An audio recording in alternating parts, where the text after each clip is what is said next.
Hello, everyone, and welcome to this webinar on the future of the workplace.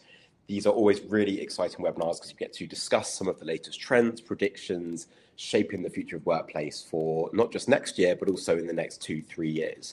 So I'm really excited to dive into some of these trends with our panelists.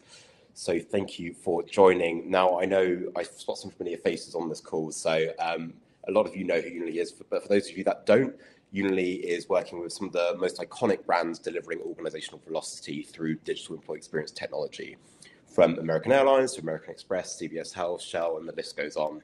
You can find out a lot more about Unily at unily.com, but we have over 6 million users on the platform, so we know what good looks like when it comes to employee experience, and we have over 350 enterprise customers. Been in the game for 20 plus years now, so lots of experience under our belt, and some of that you'll see come to the stage today. Now, in terms of pulling apart this topic and looking at the trends and predictions, I've pulled together some panelists that I think will be great to weigh in on some of these topics. I'm your host, Hassan. I work for Unily. I've been here for about 6-7 years now, and I look after our community and industry insights. So I get to shape things like the reports and research that you read ahead of this, as well as articulate some of what we think in the market.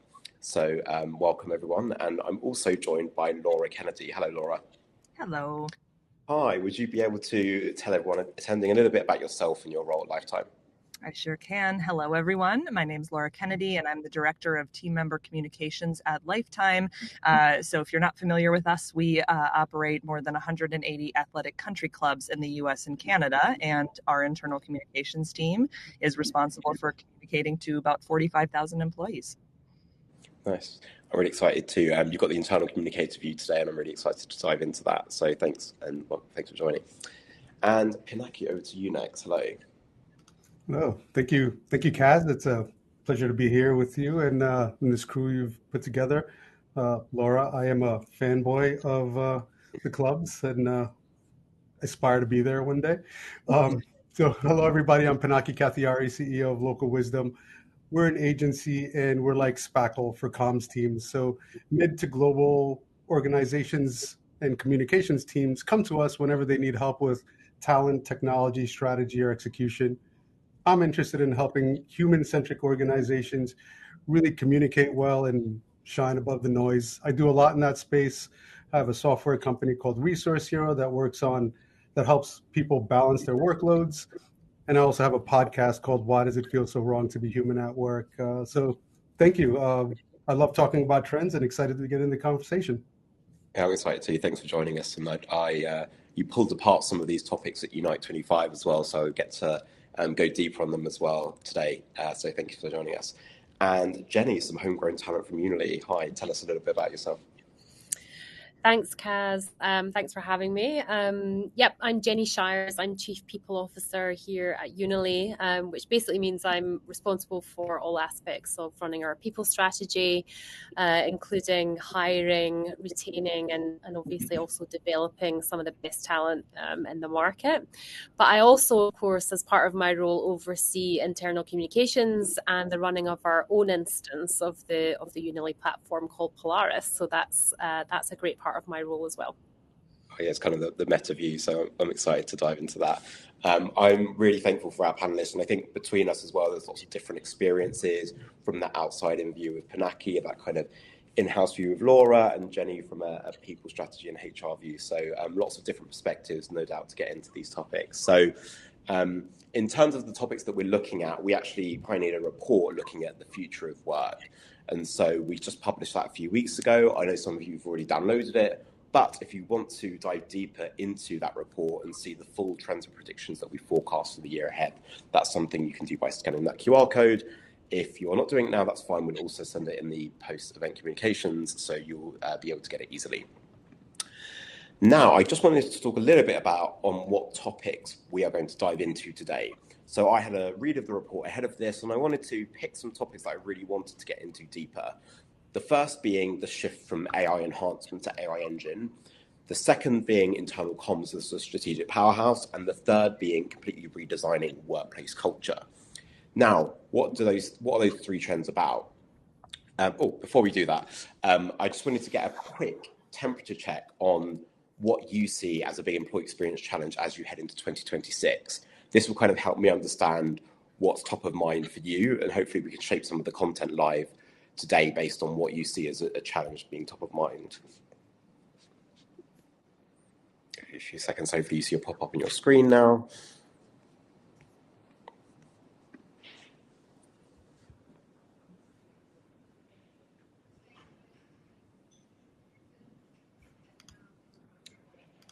Okay, cool. So final responses coming in, and then we'll close up the poll and I'll have a look at the results.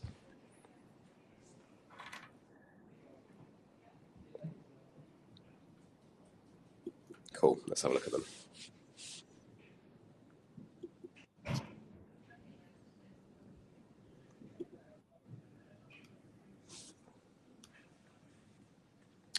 Okay, so deepening connection to culture, coming in top, streamlining human communication to reduce noise. All this is like a live results as well. So you can, if you haven't voted yet, you still can, as well as removing friction from the workday. Okay, so lots of different responses coming in, and it goes to show that I think it's quite a diverse result set, and depending on like who you're working for, what vertical, and what challenges you have in your organization, it may differ. So don't worry, we'll get to Brit on all of these today. So in terms of those big trends, the first one is the shift from AI enhancement to engine. Now, of course, over the last few years, there's been lots of chatter about AI. And I think for a lot of organizations, it's been the last 2 years trying to roll it out in some way, shape or form. And people have been using things like Copilot or purchasing certain AI tools to meet that demand. This trend is really trying to not just think about AI for the sake of AI, but how do we truly re-architect our organizations with AI at the core? So it's trying to say, not just incremental add-on, bolt-on AI features that don't really have the meaningful differences that we promised AI was going to do, but actually completely re-architecting. So, for example, ensuring that employees have trust and confidence in how AI is affecting the workplace, but also that it's seamlessly integrated. There was a really interesting quote that I pulled out here from one of our panels at Unite 25, and this was from the Chief Employee Experience Officer at Wipro. And what he essentially said was, it'll be interesting to see how AI will possibly become the owner of an employee experience platform. And so whether you would agree or disagree, it's really interesting to think about how that relationship between employees and AI agents and bots will work at work. The second trend is internal comms as a strategic powerhouse. I've seen this bubbling up over the last few years because when you look at a lot of the narratives on places like LinkedIn and a lot of the thought leadership that's coming out around internal communications, there's been kind of a reversal of this idea that we just only think about employee engagement. And so when we're looking at the big business challenges that we're facing today, a lot of them come around change and transformation. So really what we need to deliver as internal communications is a lot in enablement on technology, enablement on change and transformation initiatives, enablement on mindset so people can deal with some of this stuff, but also the data points that we prove our value in have started to shift, moving past those vanity metrics of clicks and views to try and understand what data can we pinpoint to business objectives that internal communicators deliver. And this was also a good quote that I pulled out here from Jason at Unite 25. And he really said a way to think about this is if you really want to become a strategic powerhouse, how can you think about driving revenue, controlling costs, mitigating risks? Because no matter what organization you work in, those are the three big things that will be discussed at the board. And third, we've got redesigning workplace culture. So this for me is thinking about in an era of constant change and transformation, how do we bring the culture and the workforce with us on that journey? So thinking about building listening in as a strategic capability, not just once your employee engagement surveys, but also how do we continue to act on that feedback? It's all well and good trying to listen, but how do we actually act on it and change things in the organization to be a bit more agile? So those are the three trends that we're diving into today. So let's go into them, and I will get rid of the deck so you can see more of our faces, and I'll get started on the questions with our panelists. So welcome back, everyone. So Jenny, I'm going to start with you. So let's start at the beginning with AI. So this was really about how do we move from just incremental AI improvements to an AI engine. For me, one of the big things that's behind that is there's lots of will from, especially from leaders in C-suite, that want to use AI to transform the organization. However, there's still large segments of the workforce that aren't using AI at work or not using it in the right way. So how can we start to plug the gap between what C-suite want from AI and what is the reality of the workforce at the moment? Yeah, and I think you've identified there one of the really big challenges that businesses are facing, and closing that gap between the sort of expectation of what we think that CEOs or C-suite want to see, which is great gains through technology and through AI, versus the reality of the sort of boots on the ground and where they are. And plugging that is going to be super critical. I think meeting our employees where they are as we think about it is the most important thing that we can do. So first of all, identifying where folks are. There will be 30%, then the data shows us, that actually don't have any experience of engaging with AI, certainly not at work, or if they have, they don't realize that they've been engaging with it. Mm-hmm. Yeah. All the way through to folks who I'm sure are doing a fantastic job already and making great strides. So I think if you accept that one size doesn't fit all, that's a great place to start. Potentially looking at, as some of our customers have done, at creating personas to identify, if you've got basic entry-level beginners all the way through to your seasoned experts, what kind of enablement or training can we offer them? And most important of all, I think, actually being clear with your employees, communicating to them, and actually enabling managers and leaders to really set some clear expectations and guardrails around learning AI and what's expected and what isn't, will also really help. And actually also creating that safe space for folks to experiment, because this is new technology. Actually, even for those people who think they're really, really well versed, it's still brand new technology and it's evolving every day. And so I think figuring out how to encourage people to lean out of their comfort zone, but also equipping them with the enablement and the support and the tools actually that they need is going to be one of the best ways to help us plug this gap. It's real, and so we just need to deal with it. Nice. And that was a great point around the diversity as well. I think there are so many, in an organization, there's pockets of excellence experimenting, there's pockets that aren't using it, but also, as you kind of mentioned, there's, when you look at the workforce, large percentage aren't actually using it at work or not knowing that they're using it. And what's interesting there is that for a lot of those people, they want to be told specifically what to use it for. It's like some people have that experimentation mentality, some don't. So definitely things like personas would definitely help there. Pidaki, I want to come to you next, because you've worked with lots of different organizations, so you've probably seen lots of different organizations at different stages of that maturity. What's underlying to this trend is trying to shift from not this incremental AI. I think lots of organizations went out and acquired an AI tool or bolted a feature as part of the feature set to really bolster it. What's at the core of this is not trying to incrementally improve, because we're not getting the big meaningful gains that we're expecting, but actually trying to re-architect work with AI at the core. How can an organization really start to do something like that? What should they think about? Yeah, absolutely. I think a lot of it is about like how fervently we're trying to like make it happen, kind of cram it in, so to speak, right? And I think when handling any type of digital transformation, I found that relationships and culture should come before technology. So I'm really glad at the poll that you gave earlier on, right? Like people are really looking into deepening culture was top, right? Culture, yeah, right? Because that's a good thing, because it's a theme that came out with a client, Teresa Palasi, who's director of comms at one of the leading vitamin mineral supplement companies in the world. But we spoke together at a conference and we were talking about their CEO and how he set up and lived up to their values within their organization.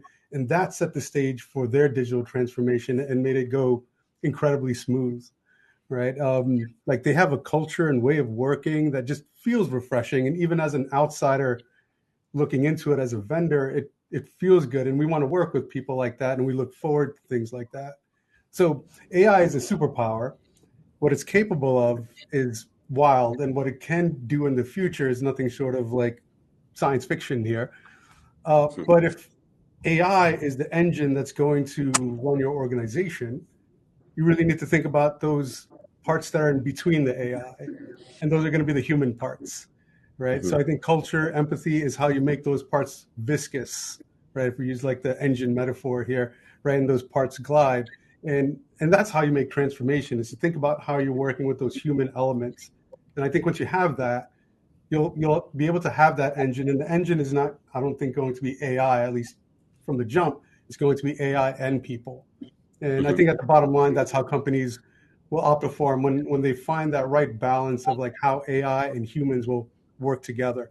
That's how outperformance will work. Yeah, and I think also, I think that's a great point. And I think the real point here is around, we actually did some research, and it comes out in this Future of Workplace report. One of the things that came out of that research, looking at AI use in the workforce, one of the things I was in the lucky position to like read through individual responses to see what people said they were using AI for in the workforce. And what was so interesting was that those that spoke most passionately about using AI, when you actually read what they use it for me, there were personal productivity improvements. That's writing quicker or better, which is great. Like everyone would take a personal productivity improvement. But from an organization perspective, if you're really looking to outcompete your competition or really change business value, you need people that can connect the dots across the organization to add business value. Because yes, personal productivity improvement is great, but it's not that big change of AI that we're really looking to get value out of. So that's why the human side is so important. It's about getting the culture alongside that technology. Laura, I want to come to you next, actually. So we've spoken a little bit about the culture and how we deliver for that and how we can start to actually embed AI in the workforce. When it comes to using AI from a communication perspective, what have you or your team been doing? Have you been doing anything cool with it that's really made a difference? Yeah, the best example I can give is more and more we are starting to use AI to really pressure test content against an expectation that our employees have for that more personalized, hyper-relevant messaging. So, I mean, we know the competition for employee attention has never been more fierce, and the need for us to disseminate what is relevant for them, what they need to take out of something versus expecting the employees to do that themselves is more prominent than it used to be. So we are leveraging AI to help us take a foundational message, for example, and modify that for different audiences. Like I said, we have 45,000 employees and we have a mighty team of 2. So it really, AI is serving as an amplifier for us to be able to use it as a way to, take one message and make it relevant for potentially 12 different audiences, or at the very least, leaders down to the front line. And we're also using it as a filter for the content to anticipate potential questions employees may have, so that we can identify the gaps in key messages before the message goes out versus trying to come back later and follow up to answer questions that we maybe should have caught before the message is sent.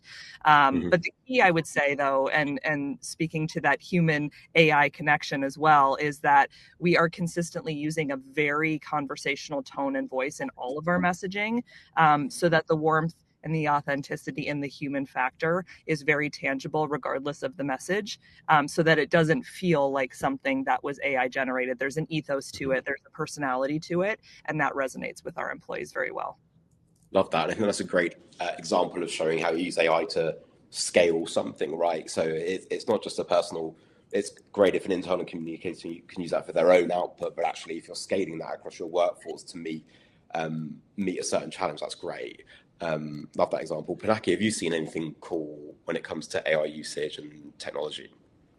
Yeah, there's so much. It feels like when the motor was invented, you see motors just appear in so many different products and use cases, and I think that's what AI is. And I really like what you said, Kaz, about there's a personal relationship you have with it. So we have to kind of really think about what is that personal side of it, like helping us in our productivity, and then the organizational side of it, like unifying all of the collective wisdom and thoughts of that organization. But as far as uses, it's similar to what like Laura said. Is a lot of as a content producer, or designer, I've been using it for research, validation, loads of media creation. As a tech admin, I've been using it for like actually writing code, helping me get me step instruction on how to do something with a certain platform. As a business owner, I've gotten advice, options, points of views, and things like that. So it's really interesting. The use cases just continue to keep growing, and it's exciting now that we're able to have a organizational structure and collaborate on things as well. So that's also exciting.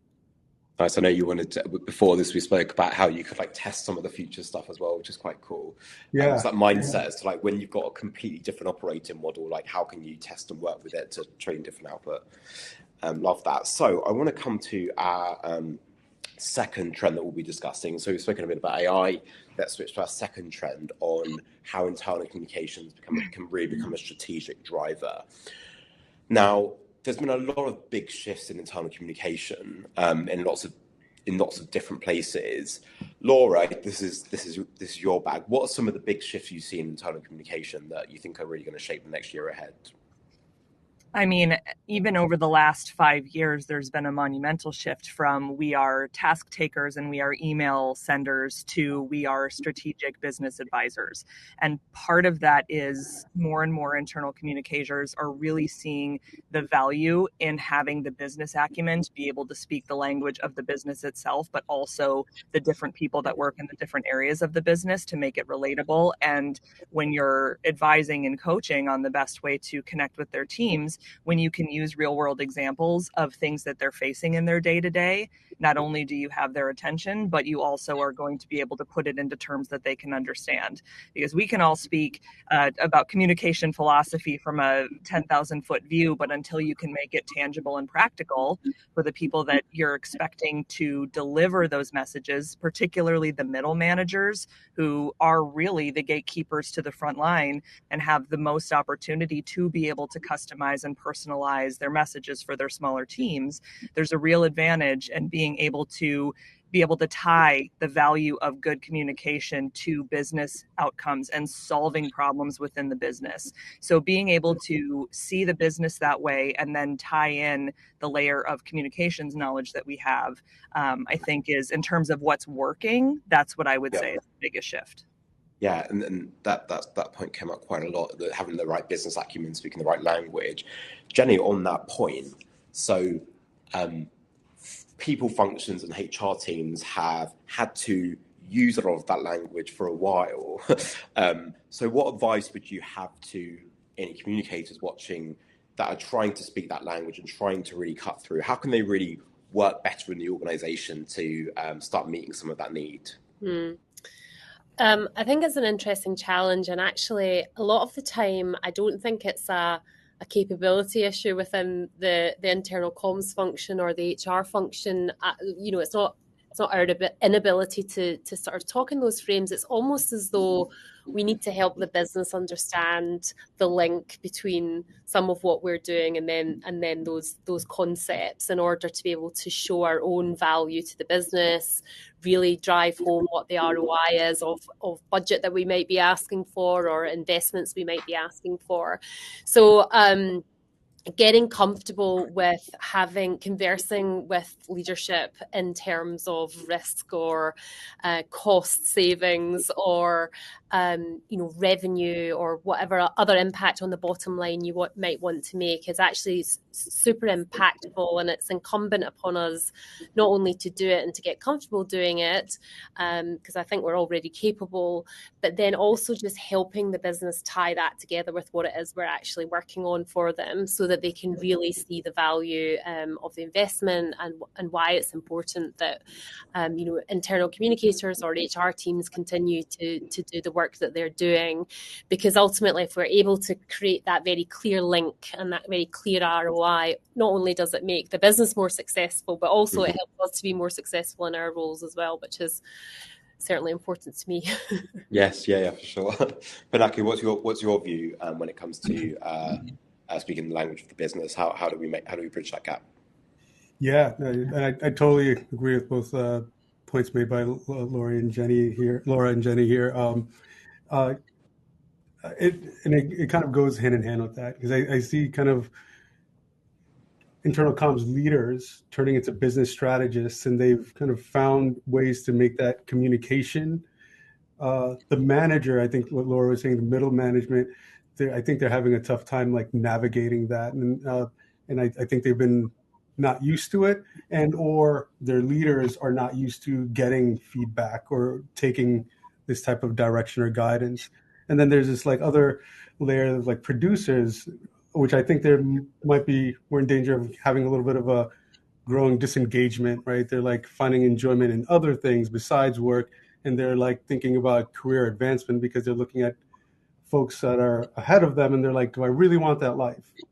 And that sort of thing. So I think there's a little bit of like shift in a bunch of areas to kind of move this forward. I think kind of similar to what like Jenny was saying, it's not just a one team thing, but to help them out is, I think it's a little about future thinking, ability to say, no, wait, maybe let's think about this, and really throughout it all, building relationships, I think is going to be key. I think it's about those, again, when we were talking about AI, those bits that AI can't do is build relationships, or think about it in terms of like, how do I make a leader feel better or confident before getting on stage? Things like that is how we could like really leverage our internal comm superpowers. Yeah, totally. So thinking about, so we've spoken a little bit about business acumen and trying to prove the ROI better, make the link better to the organization sees the value. That in the report, one of the things it talks about is the reason, because of the reason that's required is because of the link to change and transformation, and that actually internal communication and employee experience professionals have a much bigger role when it comes to leading change and transformation in the organization, at least in an ideal state. I want to have a think about if someone's watching this and thinking, okay, I really want to lead that charge and I want to upskill in a certain area to deliver on that better. What are your thoughts when it comes to skills and competencies that I should be investing in order to do that better? Who wants to take this one first, Laura? Yeah, I mean, I think change management is sort of it's sort of this ethereal thing that it sometimes feels a little daunting because it feels so massive. But then there's also the fact that a lot of times, especially at a growing company or companies that move really quickly, we think that change equals communicating something once, and realizing that we do have to have multiple reps on something, because human beings naturally aren't adverse to change as a concept. They're adverse to change that surprises them or that they're not expecting. So there is so much soft skill necessary in the change management process. It's not simply a matter of, hey, I want to be able to build a framework and I can put this together and it's this black and white thing on a page, and then we're going to deliver on that and follow the deadlines and reach the delivery dates and share metrics afterwards. We have to remember that we are communicating to human beings about something that's likely very personal to them and their job and the company that they really believe in the mission for. So really being able to upskill in the frame of the psychology of change and how to make something feel less daunting, how to make something feel more tangible and doable, and also that this is something where there's a benefit for you in it, and being able to lead with the right information to sort of break down those barriers with employees so that you have a more receptive audience when you do start communicating the actual facts and figures of the change. That's super interesting. I hadn't actually, I mean, I'm a bit of a psychology geek, but I think sometimes if you do like checkbox communication, you might think you've communicated about something as part of the process, and so therefore the job is done. But actually, if they don't understand the why and the mechanics of part of that, they might not see it in the right way. So that's quite interesting. Jenny, any thoughts on skills or competencies that people can invest in?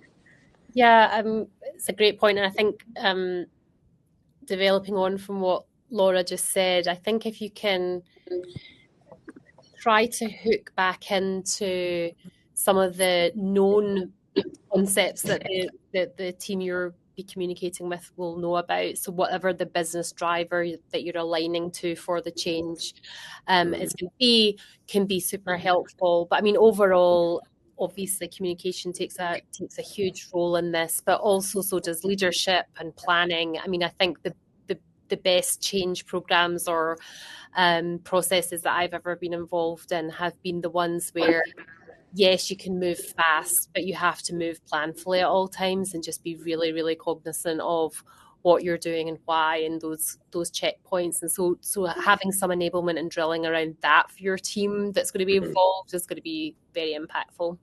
Yeah, that's a great point. Also, because the scale of change is not going to slow down, but also the amount of, I guess, projects and transformation things that are happening in the organization, it can be, sometimes you can't see the wood for the trees. So doing that strategic work is, and showing the workings out, I guess, is important. Yeah. Pinaki? Yeah, totally agree on all that. What both said, there's a huge amount of like the psychology behind it, and like just the understanding that humans are not switches, right? We just can't switch a change. And, I think about it like we have a 5-year-old, and when the worst time to have or impose a change is while I need that change to happen now, right? For example, we're going to a friend's house. Every time we go there, when it's time to leave, there's like crying and things like that. I don't want to go home. I want to keep playing. And so that's not the right time to say, no, you just need to go home. So what we've been doing now is like before going there, like, hey, we're going to go there. We're going to have a great time. But when it's time to leave, this is what's going to happen. You're going to not want to leave. Your friends are going to try to convince you to stay. And here's what I need you to do in that scenario. And it's been working. So maybe the whole concept is think about like a 5-year-old, but or just in how you're kind of thinking. And there's this kind of like push and pull thing, because again, we're not switches. So it might not work the first time, but you might want to try it a second time or a third time. There's like how the ocean hits the shore type of thing. Does that make sense? Ethereal here, but. Yeah, I feel like I could do with some of that advice. But yeah, there's also that kind of sense. If there's like a complex concept I don't understand, there's like a Reddit thread called "Explain Like I'm a 5-Year-Old," and that's where I go to. Obviously, not any work concepts, Jenny, because I know. No, you know it all. You know it all. Okay, so I'm going to move on to the third of our 3 trends that we're going to cover today. But before I do that, I just wanted to give a quick call to action to ensure that you submit your questions as well. So I'm going to make sure I leave a good chunk at the end to pose what's top of mind for you, because I've got my questions, but of course I want to leave a chance to hear what you'd like to pose to our panelists. So our third topic is redesigning workplace culture. And this actually fits perfectly along from what we were just discussing, which is skills and competencies. And one of the things that was said there was, how can we start to make employees more comfortable with that change? And part of that is communicating, but there's a real need when it comes to culture, and it's kind of come in both of those sections. One thing that we heard that came out quite a lot at Unite 25 was this idea of listening being much more strategic than it's ever been before, being able to listen more often and act on that quicker. And so if we're trying to create employee listening as a more strategic capability, what does a culture that listens more systemically actually look like in practice? Jenny, I want to come to you on this. Yeah, I mean, if you think about the employer-employee relationship as a relationship, it's pretty one-sided when it comes to communication, right? So if you imagine that was a relationship with your significant other or a friend, you would just be like being dumped on with communication all the time and maybe not having a way to speak back, I guess. And so I think that's the first thing to bear in mind, is just trying to think about, how can I try and redress this balance slightly with our employees, since we're constantly communicating to them? How do we let them communicate to us? I think there's definitely an element of having a real strategy and a plan around this, which involves some degree of continuous listening with different methods. I actually don't think there's anything wrong with an employee survey if you listen and if you take action. Yeah.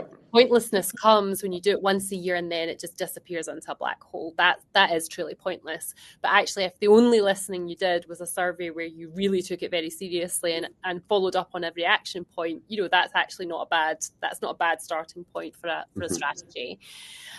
So it's finding out, it's a continuous process with a framework around it, multiple listening methods, actively analyzing the inputs that you get, super important. And then, of course, closing the loop by taking action. Now, the action doesn't have to be responding when somebody puts into your ideas portal that they think they should get, every Friday off. But it's at least means going back or providing a degree of flexibility for the workforce or whatever it might be. So it's really just making sure you're closing the loop. Listening doesn't mean anything if the speaker doesn't believe that they've been heard or that there's been any action taken as a result. And I think definitely, purporting to listen but actually never doing anything is actually worse than doing nothing at all and never listening in the first place. Mm-hmm. Yeah. Pinaki, you're kind of applauding. What are your thoughts there? I think I actually heard a quote. I can't take credit for this, but there's been a lot of people have banded around the term survey fatigue, but actually it's not necessarily survey fatigue; it's inaction fatigue, and so that really kind of doubles down on your point. That's Chuck Ghost. I think he's in the chat. Yeah, he is actually. I just see him; he's popping up somewhere. Yeah, no doubt he'll pose a difficult question later. So, looking forward to that. How do we actually, Pinaki? How do we? So we can say that, right? So let's deliver more action on what we're listening to. But how do you really balance that, and how do you actually action the action? Yeah. And, I do like constant feedback, and I like what Jenny said about feedback in like multiple types, from like surveys to listening, polling, and even like working with like managers in their one-on-ones. I've always looked at it like sprints, like using a product management mindset on it, where like all the components that Jenny talked about, we can kind of make them into annual sprints. Like, all right, we're always listening, but at some point we pause and like look at it and analyze and decide what we want to take action on. We take that action, we report back, and then do it again, and that sort of thing. So it's and that's very similar to me as like a product sprint. So maybe we'll have like Matthew Boyd or someone like that from your team to kind of join and say, how do you do your product sprints at Unily? Because at Unily or any software company, it's the same thing. We like listen to the customers and feedback. We then decide to chunk off certain features that we're going to put into the product. Then we test, launch that, and then we kind of do it again. And that creates this kind of ceremony and expectations across everyone. Like, this is how we do things. This is how it'll work. And it also, for, I think, comms teams or any team doing that, it distributes the workload so it doesn't feel like a constant fire drill. Like, oh my God, this feedback just came in. We have to take action on it now. It's like, okay, we'll put it into that sprint, that spring release or whatnot, right? And take action on it there. Yeah, I think that's a great point to look at it, because one of the things around product, for anyone that's not a techie, one of the things that comes around that is much more mature ways of iterating and testing and things like that. You have things like we have like a customer advisory board. So how do you ensure that like you actually get the depth of conversation to make sure that you action it in the right way? And as you say, like the ways of sprints and iterating, and we even do things like interact with customers to test them with different user experiences. And that's the sort of maturity that comes with actually trying to listen, to act on it so that the outcome is better, rather than listen, act. So that's a great way of thinking. You don't want it to be frenetic. That's the main thing, right? Like, yes, there has to be some method to the updates. Yes. Okay. So I want to kind of look at it from the other way. We've spoken a lot about what employee experience professionals and internal communicators and leaders can start to do things better. Laura, you mentioned earlier that like, when it comes to things like AI, it can be very personal. Of course, it affects people's jobs, and there's lots of news and stuff out there. So people will be paying attention to communication in this area. How do you really start to communicate in a way about AI that starts to build confidence so people use it correctly or use it in a way that adds value to the business, rather than in a way that's maybe like fearful and doesn't really encourage that way of thinking? Because it's quite difficult to get the right narrative there. Yeah, I mean, with anything else, I think there's going to be a bell curve of opinion about AI. There's going to be people who immediately latch onto it and probably use it for things as a crutch where they could and do need to get the mental reps on things. And then there's other people who literally see it as Skynet and think that the Terminators are coming. But most people are probably somewhere in the middle where they're interested in using it for that personal efficiency driving, but also a little hesitant about the job security and is AI going to come for my job? I'm of the opinion that AI as a technology, as a system, won't affect job security, but other professionals who know how to use AI as an amplifier for their own capabilities might. So AI use is going to become table stakes to drive efficiency and to help, especially as communication professionals whose teams are getting smaller and smaller, do more with less. So the way that, and this has come up as a theme, I think, throughout our whole conversation, is that as long as technology has been around, whether it was the telephone or other things, there's always been a balancing human component. So AI can and will be no different if we leverage it appropriately. So in my day-to-day, I found that AI and using it for things like building a strategic framework or the base of one, pressure testing content or change management planning, and other big think items that normally would take a lot of my personal time have saved me valuable time that I can now use to invest in building relationships with key stakeholders and new partners within my company, networking within my own business. So in that way, AI is simply a technology tool that I use to amplify the human element in my work, which is something that AI can't do for me.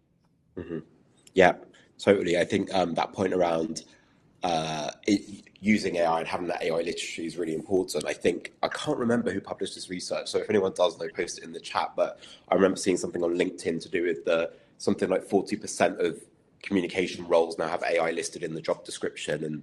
And so that kind of shows the sort of, it's not that they're not looking for those professionals, it's that they're looking for those professionals that are able to introduce it into the flow of work. So I think that's really important. Jenny, to get there, I think there's a psychological safety thing as well that's required to be built. It's sometimes there's a juxtaposition, right? Because the reality is organizations are making changes, trying to like automate certain capabilities, but of course they want their workforce to be able to move faster and build that organizational velocity and innovate better. And so those things happen at the same time. How do you kind of go about trying to balance that? Yeah, I mean, for me, ability to move quickly, or innovate, and the ability to have a psychologically safe workforce, those two things shouldn't be and aren't mutually exclusive. So I think as long as you've got the baseline right, then you're putting your employees in a good spot in order to be able to be resilient enough to move quickly and adapt at pace. I think we talked about it a little bit earlier. Laura mentioned it. Humans they don't resist change per se. What they resist is discomfort, right? And so I think if you are able to create that workplace culture where there is safety to make mistakes, you're not going to be berated for making a mistake, you're going to be supported to innovate and try new things. You build trust in teams, you probably have fun together, you're a little bit vulnerable with each other from time to time. Yep. All of those things, those small steps are important. If you have them in place, then you can pretty much throw anything at people and they will be resilient enough to cope with it. Not that we would, but we can definitely throw a little bit of AI discomfort at them and they'll be fine. And I think the most important thing to remember is you can't, building psychological safety isn't the job of HR, it isn't the job of internal comms to sort of communicate it that they should feel psychologically safe. Ultimately it comes from the top, and it definitely has to come from every single leader and every single manager that you have in your organization to help build that culture, and it takes time to do it. So investing in helping those folks understand the importance of it and how they can build it within their own teams is actually really important. And then once you've got that baseline of psychological safety and folks feeling that they're safe at work, then that's when we can get them leaning into the discomfort of not fully understanding what AI is going to do for them, or being worried about their jobs, because it's okay to be worried. We're going to help you, and they'll trust that you're going to do that for them. Absolutely. Pinaki, do you want to weigh on this one? Sure. Yeah, a few interesting points.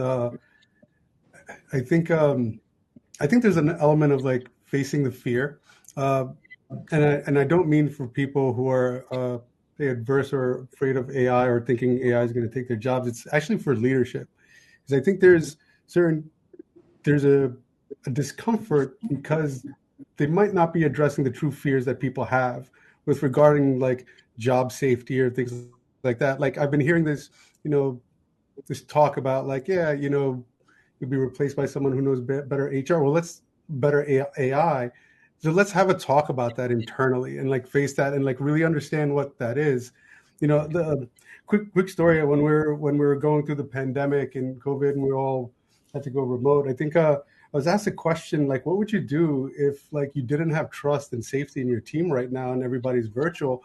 And I got really scared. I was just like, first of all, I'm glad I'm not that, because like I've built this before we've in a crisis. So similar, we have to face the fear and talk about it and make it safe to talk about it before we're pushing them into it, because there's a lot of implications here, right? Like we're giving up a lot of our thoughts and ideas into this model, and we're training AI and things like that. There's concepts and topics that aren't being talked about, but they're sitting in us and we don't know what to do with that. And so I think that's probably the main thought I have. If you want kind of safety transformation into AI, let's kind of face those fears and talk about it and like work together to figure out how do we make it safe and easy to introduce AI and move it into the organization. Mm-hmm. Excellent.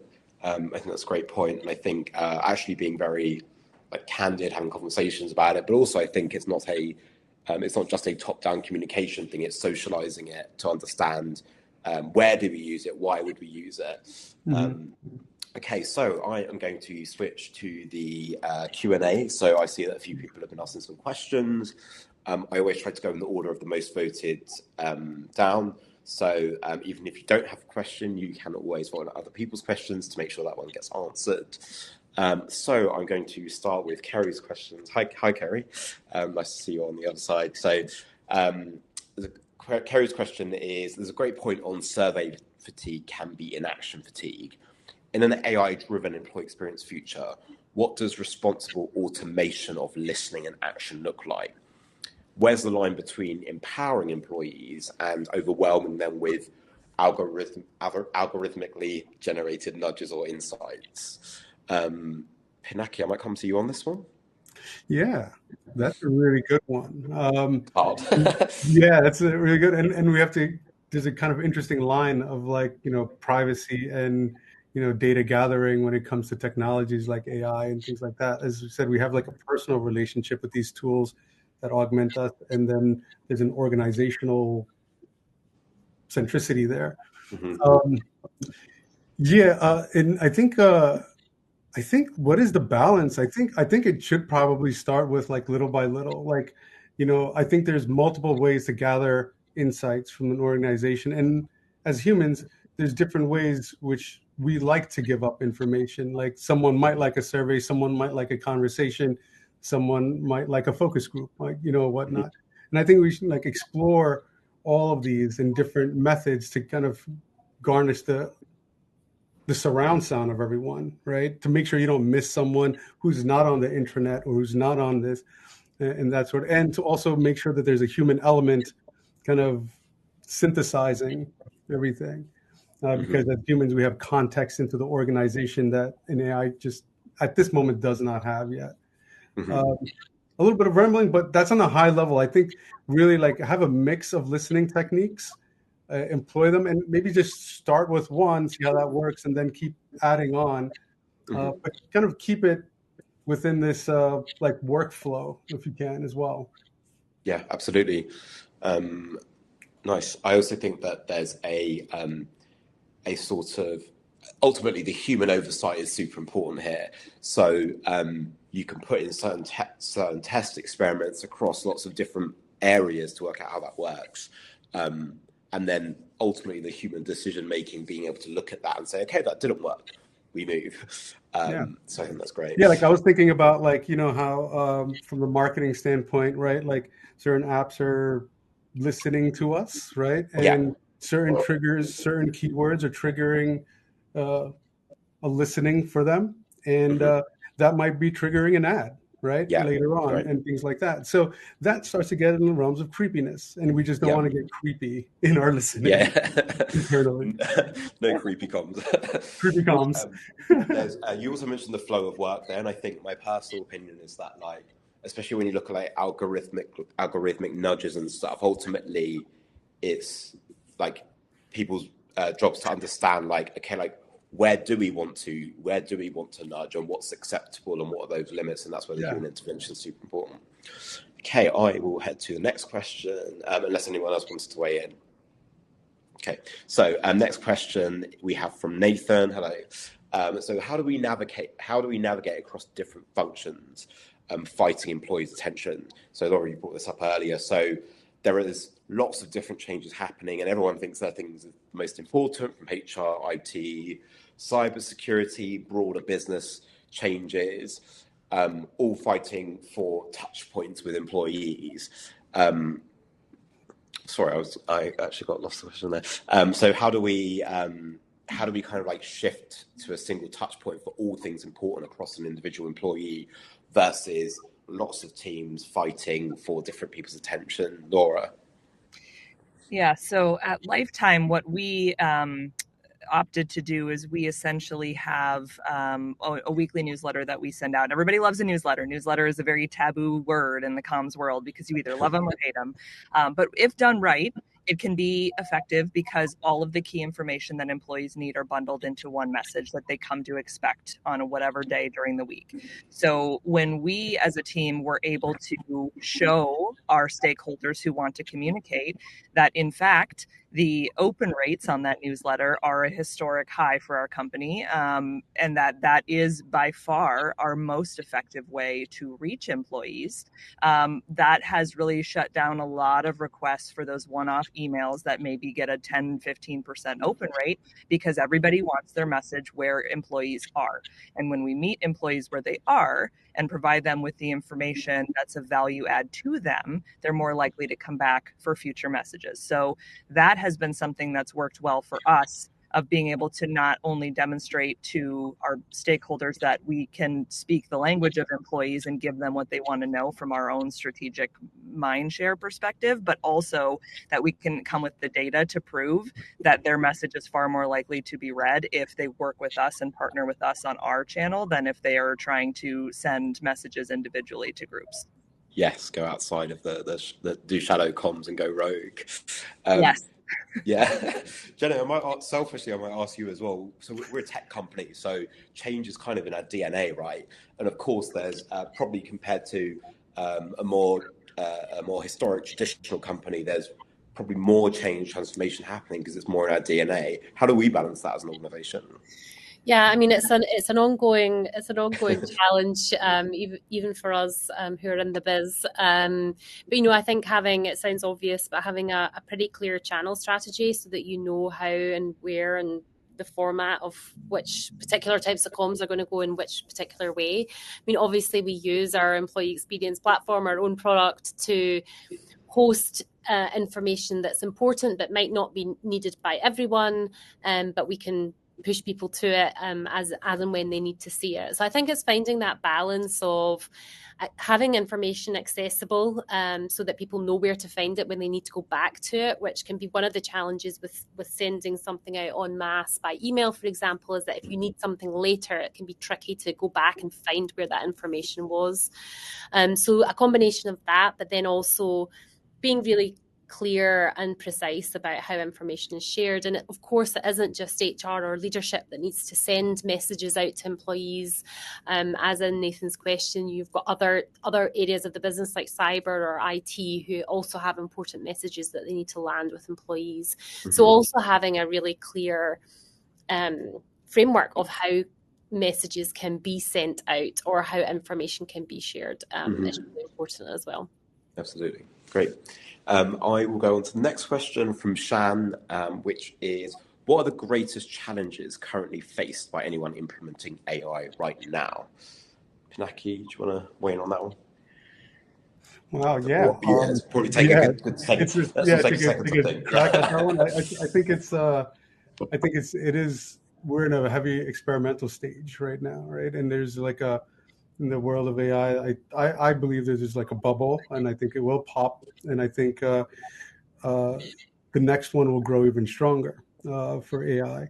So I think we will hit this, and it's because right now it feels like the .com era, right? Like internet just came out. Wow, crazy! We could put stuff online, and everyone was creating different business models and trying different things and whatnot, and pouring money into it until it burst, and then a new realm of internet was formed that was a little bit more sustainable. People understood the guardrails a little bit more, and I think with AI, that's where we are right now. We're kind of just in this experimenting, putting a lot of money in, seeing where it fails, and I think that's the biggest challenge.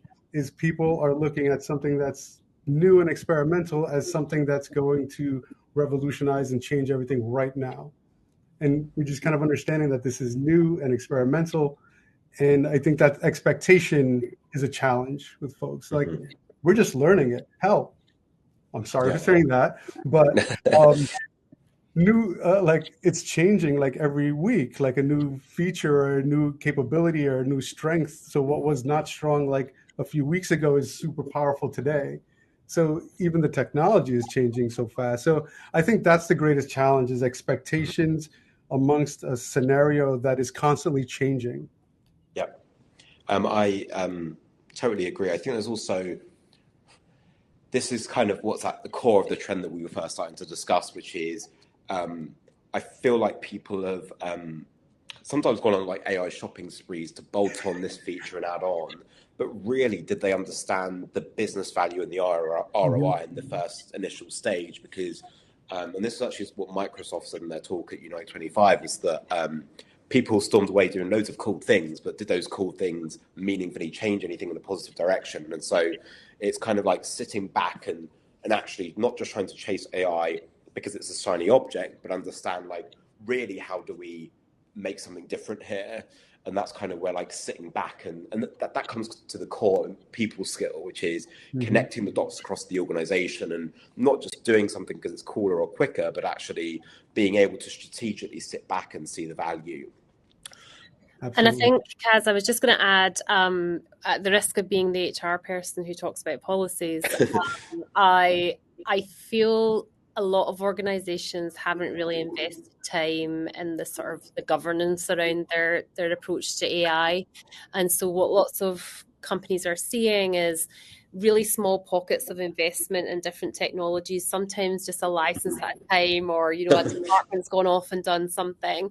And to your point, that stops you from getting the overall enterprise value and getting the strategic impact of these tools, but also, of course, introduces risk into the business. So I think really it's never too late to go back and figure out how to put those guardrails in place so that the things you're investing in are going to be really impactful to your business, but also keep also to keep your business safe. Absolutely. And I think the data shows as well that even if organizations do have an AI policy, employees still don't really understand what that means. And so you kind of get these maybe pockets of innovation, but completely disconnected and introducing risk. We are almost at time. I might actually go for one final question, just because I quite like it, and it's from Chandra. Hi. So at the C-suite level, AI is, I'll make this a quick one because we are at time. At the C-suite level, AI is sometimes treated like a magic solution that reduces the need to invest in staff skills, but in reality, AI can amplify whatever it touches. Strong teams get stronger, but weak processes can break faster. And what strategies have you seen for helping leaders understand the people development and AI adoption have to grow together? Jenny, I feel like that's perfect for you. Yeah, absolutely. I mean, I couldn't agree more. And I think Laura mentioned it earlier as well, that, you know, you can, we need to use AI or think about it as a way to sort of enhance what our teams are doing, rather than, and the people who are going to be replaced are not going to be replaced by AI. They're going to be replaced by people who have figured out how to really put it to good use. And so I think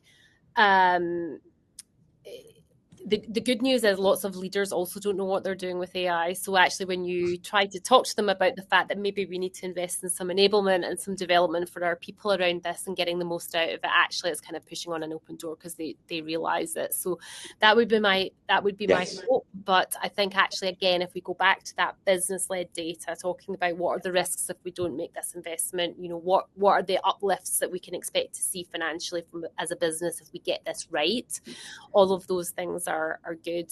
And one other thing that I've seen working really well to enhance sort of investment at an employee level in AI enablement and learning is, creation of maybe a spot bonus pool for, hey, this is going to be distributed for those 10 employees or however many departments who have actually implemented AI and have, a demonstrable uplift in their productivity or their, their outputs, however you might want to phrase it. But again, that can really help with adoption. Excellent, great. And that perfectly brings us to time. Thanks everyone so much for joining, and thank you to my panelists. Just quickly to wrap us up, we'll head back to the slides because we have a couple of resources. If you do want to hear a lot about the latest and greatest innovations in employee experience, we have a follow-up webinar which talks specifically looking at the Unily technology and how we've innovated there and how we've built the Unily platform with AI at the core. So if you want to get techie, you can get techie. You'll see a little pop up there now. Also, we have a tour. So if you don't want to watch something, but you're the person that's quite practical, you want to click around the technology, you can also see in action how to click around with the product tour. So however you learn, there are different options for you. Also, we have an upcoming webinar next week. I'll be joined by Joanna Parsons, looking at, for those of you that are really excited by some of the topics that we've discussed today, but want to get the budget to explore it, then this is the perfect webinar for you. How can you make 2026 the year that you win with real internal comms investment? So if you're looking to really build better business cases, improve that business value, this is the perfect time to double click on that. And that perfectly brings us to time. Thank you again for joining, and thank you to my panelists. And I look forward to seeing you on the next webinar. Thank you. Thank you, everyone. Be well. Bye.